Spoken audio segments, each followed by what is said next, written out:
Welcome back to our How To Corner, powered by 3Gen Sports Science. I'm Dr. Will Gray. And on today's episode, we talk about how to become a better athlete. And if you all have any questions after the episode, please hit the link in the description, book an actual session virtually or face to face, and we'll get you started on the right path. Now, let's get to the talk. There are three main factors that contribute to becoming a better athlete. Three main factors. A lot of us literally know the factors, but we have no idea how they actually work together.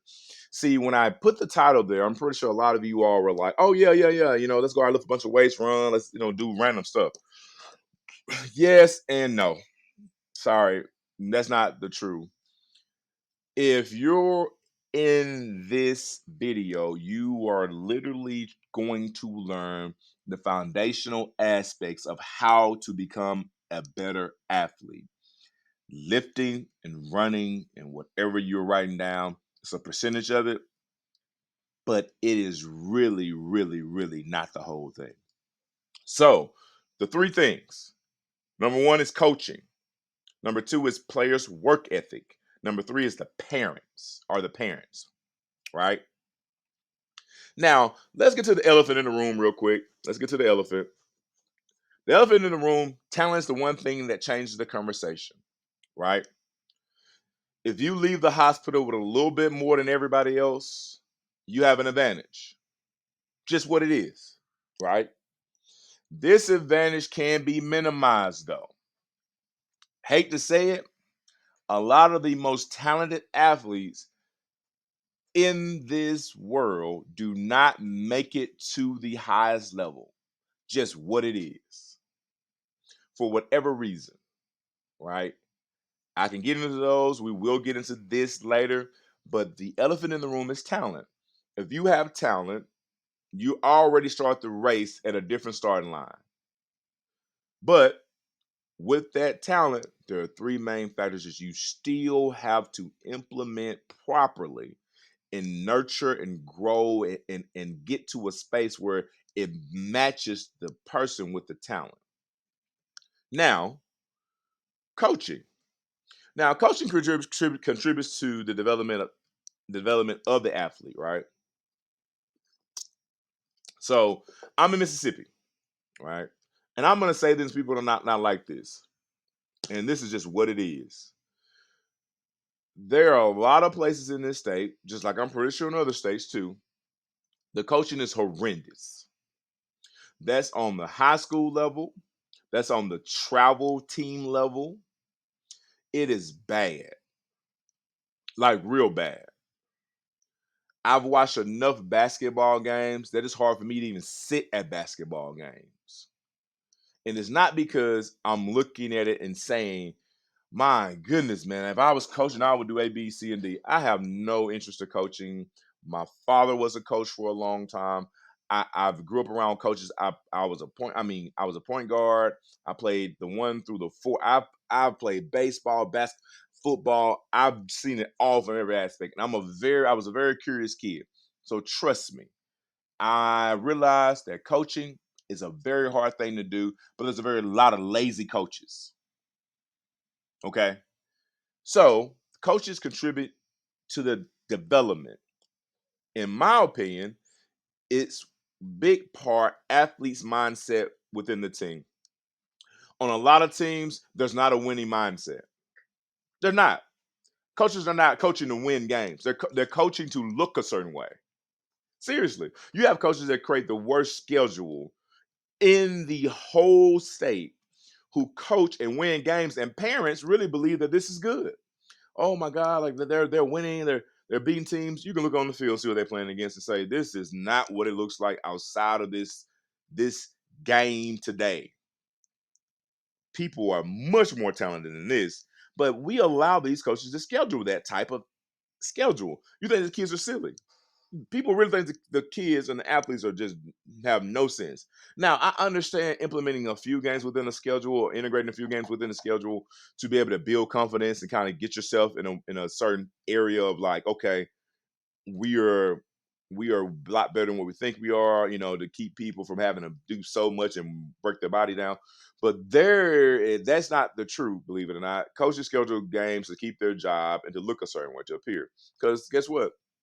Winning is important, and people don't even understand winning mindset versus winning just games. You could not win games actually and be a winner. Seriously, you could not win an NBA championship and you're still a winner, right? I mean, seriously, winning mindset is what do I do day to day? And a lot of teams, the coach really impacts this negatively. They're not really trying to win. They're trying to look a certain way. The ones that are really trying to win, a lot of people don't want their child in that environment because for them, they feel like if they fail, it's going to ruin their confidence. That's not true. It can, but it definitely can help them grow. Next thing, development year to year. I don't think there's any development year to year that I see that's consistent throughout most teams. A lot of coaches want players to come up and be, have something to be ready to play. And a lot of that is due to the fact that, they're taxed with having to teach classes here in this state. Some at the private school level, which that's a whole nother conversation that I'm going to save for another time. But they're tasked with teaching and then having a coach, right? So I get the restraint on time. But in the off season, there's a lot of things that are in place that hinder them from doing some development, but there's not any development going on as far as the weightlifting aspect, as far as the skills training aspect, individual one-on-one time to be able to assess the actual team and the positions. Like I guarantee you, I watch more tape than probably 60% of coaches in the state. I can guarantee you. You know why? It's simple. That type of person. I love to watch tape. I love to watch my guys and girls play. I write down, I break down tape. And people who know me, I probably sent you an actual game breakdown after watching your whole game. Just what I am. That is important. And like I said earlier, that winning versus losing mindset, super, super important, which is why I wrote it twice basically. If you are on a team and the coach is not developing your kid, they just look the same every year and all development is on you, that's a problem. One, that's a problem. And development doesn't have to be like they're just getting better, but they're figuring out how they fit in the team structure. Like, okay, no, they're probably a better first baseman than they are a third baseman. They bat number one in the order, but they hit better when they're the ninth hole hitter. Maybe I can put them there.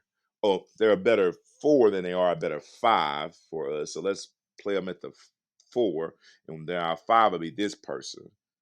If they're not doing those type of things, that's coaching development too, and trying to put them in a position to be as successful as possible.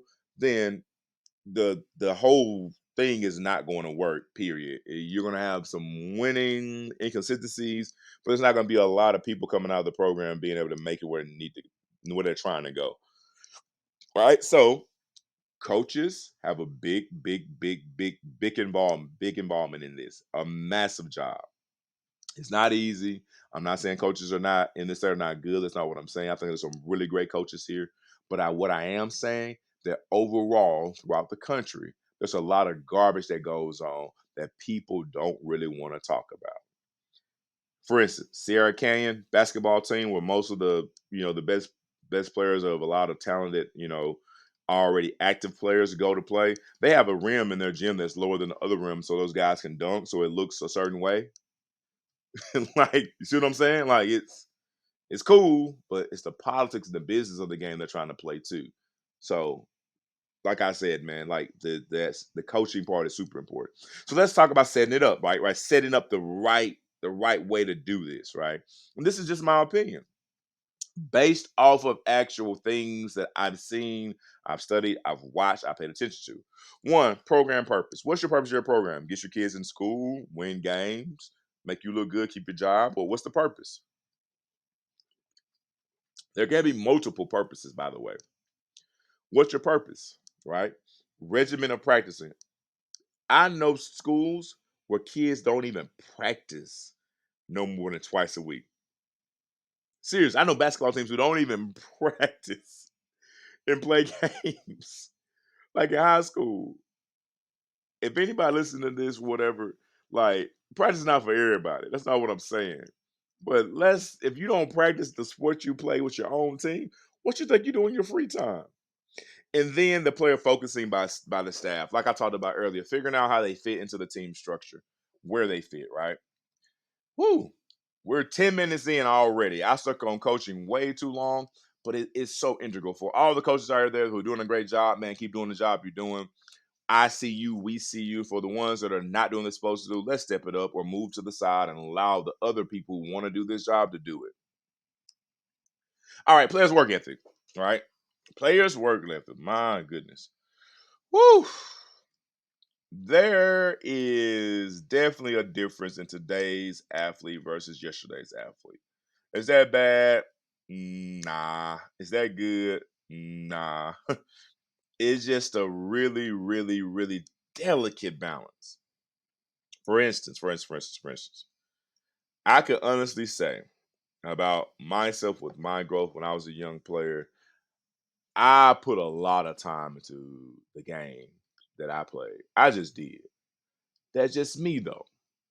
When I was a kid, there's certain things I was trying to work through that the sport I play really helped me to be able to do and control and develop and become a better just human, period. Right. So I really cast myself into the sport. A lot of people probably thought I didn't, but it's a reason why I becoming better than a lot of players that I grew up with. I put a lot of time into it. And a lot of that time was by myself. All right. So let's talk about the talent, the elephant of talent versus discipline. Right. I would like to think that I passed a lot of players who had a lot more talent than me because of my discipline. A lot of the discipline I talked about for players' work ethic is tied to your mindset. What do you want from the game? I ask all my players when I'm working with them, training them skill set wise or performance training. I ask them, what do you want from the game? What do you want? What's your reason for playing? Some people think I'm looking for the answer. Man, I want to be the greatest of all time. Well, no. I want to be, the next LeBron. Nope, I don't care about that answer. If you answer that, great. It's like that's a great thing to be. You know what I'm saying? But no, like I'm looking underneath the hood a little bit. Are you here or do your parent just have you here? Right? The talent piece is something you can't really control. The discipline piece, you can control it. Just can.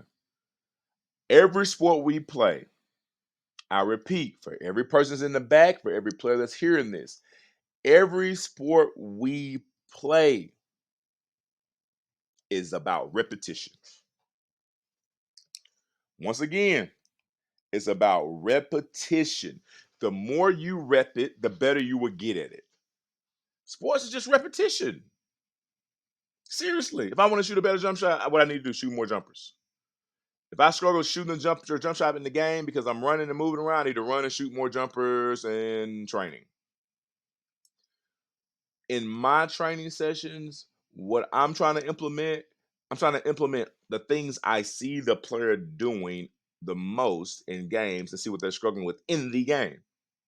And then I can bring it out in a session.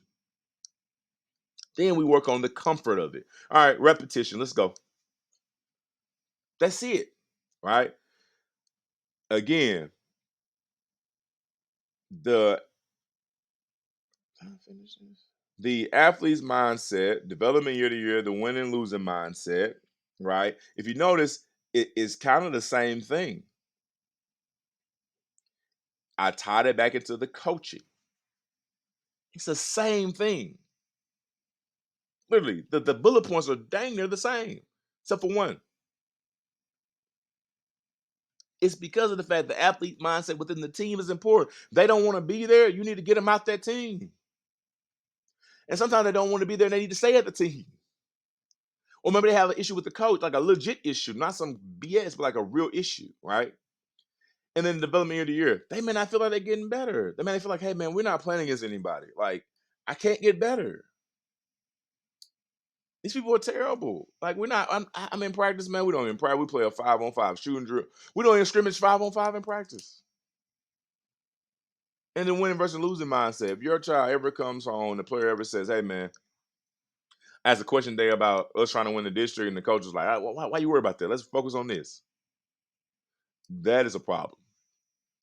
And then it's even on the player to have this mindset and this understanding of where they are within the team and wanting to get better, and wanting to win games and trying to, reach a certain personal goal. So when the player understands the program's purpose and the player actually is accountable, right, with their own regimen of practicing. You can't just practice with the team anymore. I'm sorry, it's not good enough. You gotta be accountable with your own regimen of practicing. And the player focusing by the staff. The player almost has to have just as much contribution to the focus of the staff for themselves in order to be able to get a fit into what they are trying to do for the team and how it fits what they're trying to do as a player individually.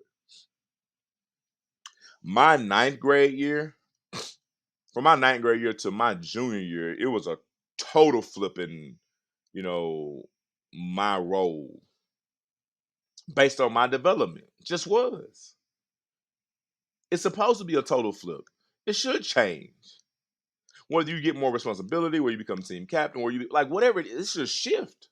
If it's not shifting, you're just the same player. Well, great. Maybe this sport is for you to play in high school, and it was a great time. You learn a lot of things, learn some discipline, some work ethic. You can translate it to your other parts of your life and become a successful individual in society. That's cool. But trying to become a better athlete, as this video title states, you have to be involved in the development of yourself as a player. So a player work ethic can be controlled. The discipline. The talent can't. But you give me a disciplined guy with a little bit of talent, a very talented guy, I think we can catch him or her. I just feel that way. Now, this last slide, this is a lot. Okay. It's jumbled, it's a lot. The parents. The reason most coaches don't care about coaching or don't want to coach or struggle with coaching is parents. Sometimes they have a realistic view of their child or their athlete. Sometimes they don't. Right. Sometimes they're really supportive and involved on the right level and have the criticisms that are correct and okay to have in the conversation. Sometimes they're just over. Right. Some people say, well, it works for this person, works for that person, right? They do. Some parents have a vision of how they want the coach to coach their child. Have no idea how their child can receive the coaching. I'm just being 100% with you. This is gonna offend some people. It's okay. I'm not here to offend anyone. I'm not here to be the end all be all either. What I'm saying, man, if you want to take it, that's awesome. Take it as a way to have some perspective and try to apply it or look at it or verify. But if you don't, it costs you nothing. Pay me no mind. The first thing a parent has to be is willing to invest in their athlete. Please tell me why you'll buy $150 sneakers and you'll buy a lot of those. And you won't spend $50 on a training session or $60 or $70 or $45 or $25 on a training session.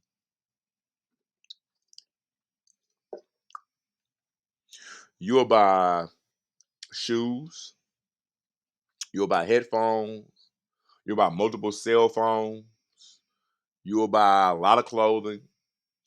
But the thing they're interested in doing, right, whether it's school, whatever extracurricular it is, you have very minimal parents who invest. You just do, man. Like, just do. And it's for me, I think it's state by state too. Depends where you are.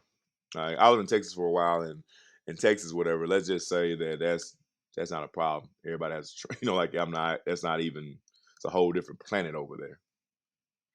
But what I'm saying is that it doesn't have to be that way. How do you expect your child or your athlete to get to where they're going in life, regardless if it's a sport, and trying to become a better athlete or a better student? Period. If you're not investing in them, investment is not even just monetarily too. It's time. Time is your most valuable resource. It's the most valuable. It is, just is. Right? And then the next piece is that you have to trust the people they have placed around their athlete, the parent. Trust those people. If you can't trust them, remove them. Why would you allow somebody to train your child or work on your child's performance, your athlete's performance, right? And you don't trust them. You won't let them do what they do. You're in the way because you think it's going to turn into some. It's supposed to be something different out of it. Like, let me give you a great example. Let me give you a great example. This is just me speaking, right? And I'm gonna be transparent here. I was coached by a lot of different coaches. Some of them were very docile and laid back. Some, a lot of them were very loud, curse you out, scream at you, push you. You know, thinking doing this whole thing of being tough on you. And let me say this for everybody who's listening: there's not one way to do it. Sorry, there's not one way to get the best out your athlete. It's just not. There's moments where one thing works a little bit better than the other, and some athletes respond to this better than that. This doesn't. For me, when I was growing up, if you was screaming at me, I thought you were an idiot. I did, because I'm like, you just screaming, but you don't scream in any directions. Like, I don't. Hey, coach, man, we just turning this ball over out here. Like, can you explain to us why we turn this ball over? Because I don't care what you're screaming about. Like, I want to know how to correct it. What was my part to play? So coach me. Like, don't talking loud. You could say that for the locker room. Serious. Like, my brain would literally be like, okay, he don't know what's going on. He's just mad. When he gets finished screaming, we'll listen. And a lot of kids on my team were like that. And some kids on my team were like, yeah, man, we gotta be better. And I'm like, cool. So that works for them, right? I like coaches who are actually intellectual, who can actually coach, like who know what's going on. Like, if you need you need some discipline on your team, that's your assistant coaches. Like, make them do the discipline so you can work on trying to whatever. And if you're a coach who's fiery, whatever, be fiery. But like, don't think that one side, one shoe fits all. And parents, don't think that one shoe fits all, man. Even with your trainers, like, don't think that them jumping on your kids' throats gonna make them love the game. I've been in gyms long enough where I see parents jumping down kids' throat, and I can see the kid completely crumbling on the inside. Visually, you can't see it, like physically, you can't see it. But I can see a kid crumbling, making them hate the game. And I've seen kids actually do the opposite. They pick it up and play right through it. You know what I'm saying? Like, they're just geared for it. But there's no right way to do it. If everybody doing the same thing in the circle of people you have around your kid, that circle dumb. That's a dumb circle. You got a variety. They're always going to have variety throughout their whole life when they're in those areas. It's even in their workplace. If they decide to get a career, there'll be a variety of different types of personalities. Now, you got to give them variety. So trust the people that are around them. If you don't trust those people, then don't have them around them. Constant growth and development. Ooh, I misspelled constant versus constant, but it's cool. Even involving. Like, you look at there. Spell check, you failed me. I failed myself probably, but it's okay. So constant growth and constant growth and evolving from a mindset slash approach by each parent when supporting their athlete. What I just talked about earlier. Sometimes you need to watch, listen, pay attention. You do. Sometimes you need to actually, you know, get involved. But there has to be some constant growth by you too. Don't you want to get better? Don't you want to get better as a parent, as a supporter of your athlete? You don't you want to be better as time goes on? You want to evolve, right? I had one of the parents a while back say something to me, and I thought it was cool. They were like, I had to learn how to be a little different, man. I realized that, man, I was not good at A, B, C, or D, and I was okay at this. Like, they were very self-reflective. I was super surprised. And because that's not the normal, but that was cool. Oh, it's not. People do this just like this. That's great. Great. Right. They were very understanding of their limitations. And like I stated earlier, man, tougher doesn't equal better. It just doesn't. It doesn't. People think it does. It doesn't. I get it. Excuse me. We're in a society, kids are a little bit softer in a sense. When I say softer, meaning that they're fragile a little bit. And that doesn't mean that people weren't fragile a long time ago either. It's just they just compartmentalize and not saying it was good or bad. But I get it. The viewpoint is that. And mental toughness. can't be measured or instilled one way, which is what I said earlier also. It's crazy how I went through all this without even looking at the actual points, but I was speaking through the points, right? You can't instill mental toughness one way. It's variable and unpredictable to how it comes about. It is. My mental toughness when I played is the fact that the guy across from me had to match my wheel. Seriously. Skill wise, talent wise, I was gonna put 10 times more work into it already. So I felt as if regardless of what they try to make me do, I could do the opposite if I needed to. So it wasn't about that. It's about how far are they willing to go? Like how hard are they willing to play? How much can they take, the up and downs and flow of the game? Can they take the bumps, the hits? Can they take all the pressure from the crowd, like mentally? Because for me, that was awesome. Like I loved being in that situation, being out there. So I enjoyed that. So I just felt like that was the thing. It had nothing to do with somebody screaming in the stands or my parents, whatever. It just didn't. It was me versus the person across from me. Just what I was. Not saying that that's the best way to be. What I'm saying is that it's an example of how some kids' mental toughness develops. And then know your athlete. They may not be who you think they are mentally and or physically. They may not be them. My goodness, I have people come to me and say that this person is this. They think they can do A, B, C, and D.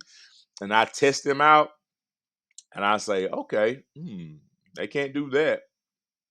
They can do this though. And then maybe they can do that later, but we won't know until it happens. You got to know your athlete. Not just in the house either. Like, man, they just lazy. They don't like to take the trash out. They always, not want to cut the grass and do the dishes. Not that, man. Now you have to know them. Like when they're in the setting that you're watching them in, right? You just do. Like I can say this about me. I always use me as an example. You know why? Because that's the best example for me to use. I know myself pretty well, right? I think that a lot of coaches I was around, not all, did not really know me as an athlete. I felt that as a kid, right? A lot of your kids feel the same. Like I have I've trained a lot of different levels of athlete, D1, pro level. I've been involved in some gold medalist training also. I was very fortunate to have that happen. Don't really I always have that to happen, but it was very cool to see it and be involved. And the one thing I kept bumping into is that during those sessions, your person that's supporting you, your parent, your grandmother, whoever, granddad, uncle, aunt, would be yelling, push, go faster. And I'm like, this is the fastest they can go. Literally, that's all they got, man. That's the fastest they can go. Like, it doesn't matter how much you scream it. And then the physical exertion they're putting out, they actually put out some real exert. They really exerting themselves. They're trying to max it out, but it's all they got. And then you have some that are mentally like just done in a workout. Because you got to realize, man, like some training sessions, some people be just out here making stuff look cool for the gram. You got some training sessions, these athletes be in there about to break apart. You be like, man, dude, come on, you tougher than that. Like I'm like, yeah, maybe until I put this on you. And that's why I would always like parents to come into the sessions and I'll just have a parent session. And somebody was like, what do you mean? Simple. I have the parent come and do some of the workouts that I have my athletes do, and the athletes can watch. You know why? Because we really don't have perspective.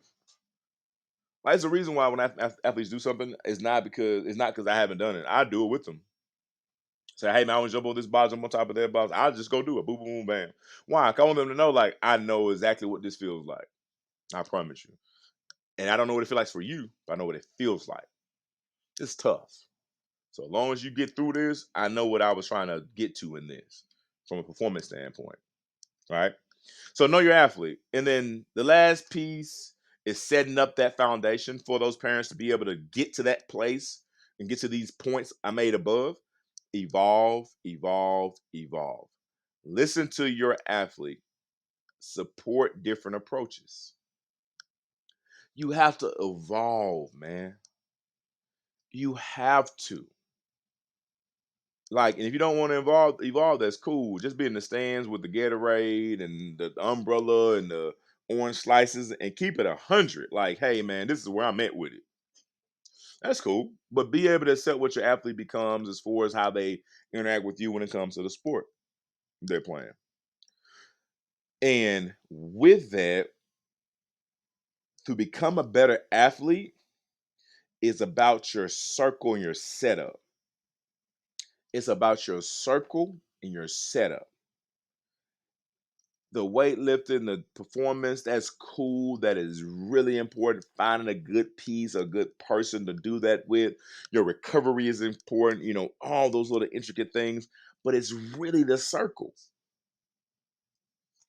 Most players who make it to the professional level have a great circle. They do. Especially this generation. Maybe years ago, no, no, no. This generation, oh, the circle. Because there are politics, there are a lot of different things. There's mental, health. There's so much stuff that has to be, pretty much handled that your circle got to be really good.